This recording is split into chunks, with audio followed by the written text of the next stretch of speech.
Question है, एक वस्तु 20% के लाभ पर बेची जाती है। यदि उसके क्रय मूल्य और विक्रय मूल्य दोनों को 100 रुपये कम किया जाता है तो प्राप्त लाभ 4% अधिक होगा। क्रय मूल्य ज्ञात करिए। तो क्वेश्चन में दिया गया है कि 20% के लाभ पर बेची जाती है, यानी कि अगर कोई वस्तु 100% की रही होगी तो उसको बेचते हैं कितने पे, 120% पे। तो अगर हम इसको रेशियो में करें तो ये हो जाएगा, कट जाएगा 20 से 20 बचे और 20 छके, यानी कि कोई वस्तु 5 रेशियो की थी तो बेची गई कितने में, 6 रेशियो में।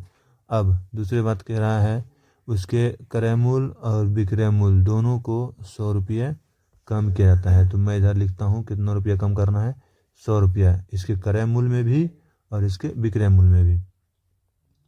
तो होता क्या है, 4% अधिक लाभ होता है, यानी कि पहले लाभ था 20% का जो यहाँ लिखा हुआ है, अब 4% और अधिक लाभ हो रहा है, यानी कि अब कितना हो जाएगा, 24% का लाभ। यानी कि अब वस्तु 100 की वस्तु कितने में बेची जाएगी, 124 में। यानी कि हम काटे तो 4 से कट जाएगा 25 बार में और ये कट जाएगा 4 तिहाई 12, 4 एकम 4, यानी कि अब ये वस्तु 25 रेशियो की रही होगी तो अब ये बिकेगी कितने में, 6 रेशियो में। लेकिन एक बात, वस्तु पहले बिक रही थी 5 रेशियो की 6 रेशियो में और अभी बिक रही है 25 रेशियो से 31 रेशियो में। तो दोनों के विक्रय मूल्य में जो अंतर रहा होगा वो रेशियो में बराबर ही होता है। तो अभी यहाँ 5 से 6 हो रहा था, 5 रेशियो की वस्तु 6 रेशियो में बेची जा रही थी, यानी कि रेशियो में यहाँ 1 का मान बढ़ा है, जबकि यहाँ कितने का बढ़ रहा है, 6 का।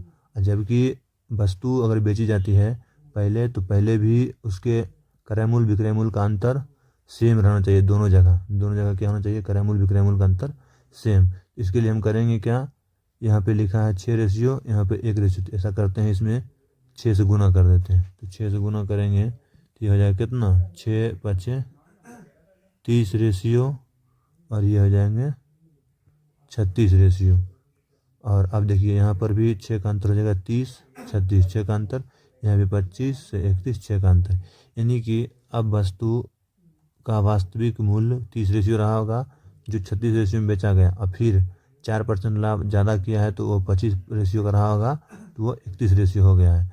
तो अब घटाया कितना गया है, क्रय मूल्य और विक्रय मूल्य दोनों से 100 रुपया घटाया गया है। क्या कहा गया है, देखिए यहाँ ऊपर लिखा है कि 100 कम किया जाता है, तो यहाँ दोनों जगह रेशियो समान होना चाहिए कमी में। तो 30 से 25 हो गया, यानी कि 5 घटा यहाँ, और 36 से 31 हो गया तो यहाँ भी 5 घटा, यानी कि ठीक है। यानी कि रेशियो में तो 5 रेशियो घटा, लेकिन वास्तविक रुपया में कितना घटा है, 100। तो 1 रेशियो का मान 100/5, तो कट कितना आ गया, 1 रेशियो का मान 20। हमको पूछा क्या गया है कि क्रय मूल्य बताइए, यानी क्रय मूल्य कितने रेशियो का है, क्रय मूल्य है हमारा 30 रेशियो का। तो हम निकालेंगे कितने का वैल्यू, 30 रेशियो का। तो 30 रेशियो का हो जाएगा 30 गुना 20, यानी कि 600, यानी कि इसका क्रय मूल्य कितना रहा होगा, 600 रुपया। और यही आपका आंसर हो गया है।